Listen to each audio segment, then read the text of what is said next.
Salut tout le monde, c'est Geneviève, votre prof de français québécois. Aujourd'hui, je vous parle du concept de tranche de vie. Je vous en raconte une tranche de vie qui illustre l'expression « c'est beau » en français québécois. Puis restez là parce que vraiment, je suis très excitée. C'est une façon très spéciale aujourd'hui. C'est une capsule d'une collaboration spéciale. Je vous en dis pas plus, mais restez jusqu'à la fin, ça vaut la peine.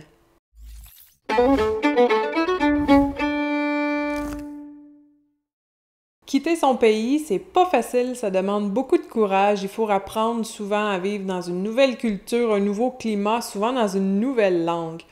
Pour moi, vivre avec un immigrant, je vous ai parlé souvent de mon chum Ciro qui est brésilien, c'est vraiment une occasion de redécouvrir ma culture un peu à chaque jour, dans ses yeux à lui, dans son regard à lui, de poser un regard un peu plus frais sur des choses que je prends pour acquis. Mais des fois, ça donne lieu à des drôles de tranches de vie. Pour vous expliquer le concept de tranche de vie, il faut imaginer votre vie comme si c'était un long cylindre. Donc, il commence à votre naissance, il finit à votre mort, puis dans ce grand cylindre-là, qui est comme un continuum, si je m'arrête pour examiner une anecdote, une petite histoire avec un début puis une fin, c'est comme si je prends une tranche de ce continuum-là, une tranche de vie. Fait que c'est vraiment une façon, une expression de dire, pour raconter une histoire, une anecdote, un petit fait cocasse qui est arrivé. Tranche de vie. Voici une anecdote de ma propre vie à moi. Bon, la tranche de vie d'aujourd'hui porte sur l'expression « c'est beau » en français québécois. L'expression, elle peut avoir plusieurs sens. Dans un premier sens, en français québécois, comme partout ailleurs dans la francophonie, en français général, « c'est beau », je vais l'utiliser s'il y a littéralement de la beauté physique ou de la beauté morale dans ce que je suis en train de voir ou d'observer. Par exemple. Ah, c'est beau quand tu peignes tes cheveux comme ça te fait bien. C'est beau. L'hiver, c'est beau, même si c'est pas chaud.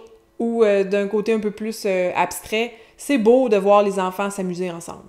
Donc, je décris la beauté que je constate. C'est beau, ça peut vouloir dire c'est assez, j'ai atteint la limite, rajoute-en pas plus, n'en rajoute pas plus. Je sais pas si en France c'est utilisé comme ça, je pourrais dire « Ah, c'est beau, là, j'ai compris », en voulant dire « Arrête, t'as pas besoin d'en rajouter encore plus, c'est beau ».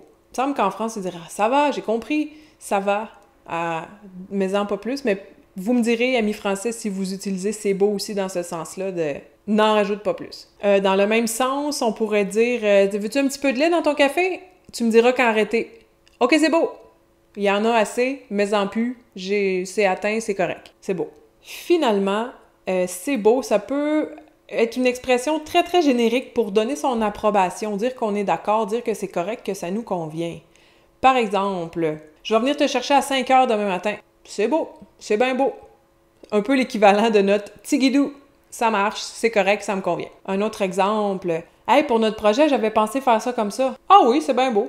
Encore une fois, c'est correct, ça me convient, il n'y a pas de problème. Ça marche. Il peut y avoir un sens aussi de c'est correct, la voie est libre, il n'y a pas de danger. Comme dans l'expression, imaginez une maman qui veut traverser la rue avec ses enfants qu'elle tient par la main.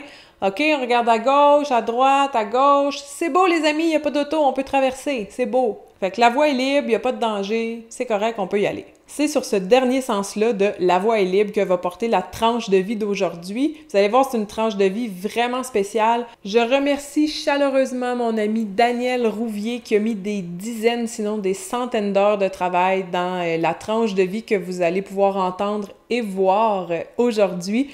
Puis le résultat surpasse largement mes attentes. Donc merci beaucoup Daniel, c'est vraiment cool. J'ai hâte de vous montrer ça.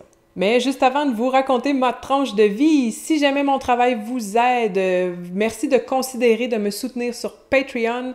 C'est devenu maintenant ma principale source de revenus. Un merci chaleureux à tous mes abonnés qui croient en mon travail. Puis pour vous remercier, je viens de publier un petit lexique en français québécois, donc disponible à tous ceux qui s'inscrivent sur la page Patreon. On y va finalement avec la tranche de vie. Si je vous dis...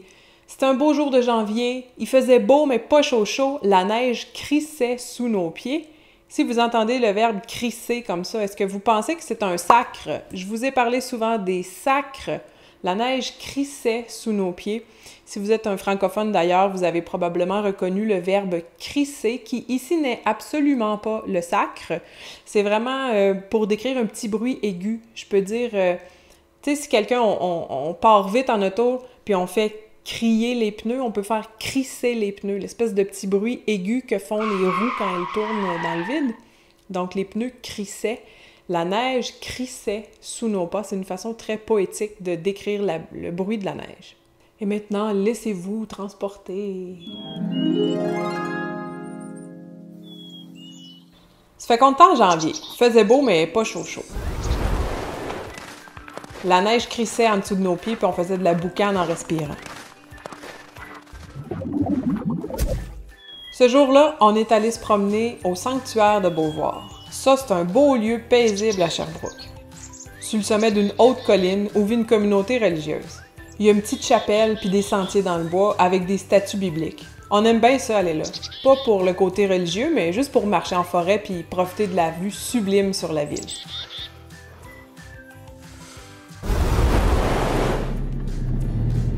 Ça fait qu'en revenant de Beauvoir, c'est mon père qui conduisait, puis mon chum Siro, qui habitait encore au Brésil à l'époque, c'était ses premières vacances au Québec, était assis à côté sur le siège passager. Le chemin de retour se passe bien. La route forestière est bordée de grands sapins couverts de neige, les seuls à rester bien verts dans la froideur blanche de l'hiver québécois. C'était une scène magnifique. À un moment donné, on arrive à une intersection hantée. Mon père, qui a le cou un peu raide, arrive pas à voir s'il y a des chars qui arrivent vers la droite.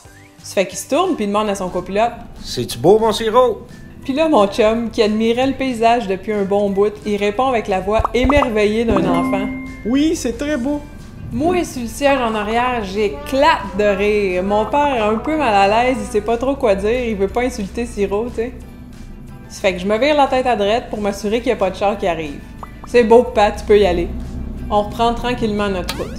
Mon père, un peu attendri par la candeur de mon chum, il explique patiemment qu'en québécois, quand on demande « c'est-tu beau », c'est souvent parce qu'on veut l'approbation de la personne, on veut qu'il nous donne le feu vert ou la permission ou le « OK » pour faire quelque chose.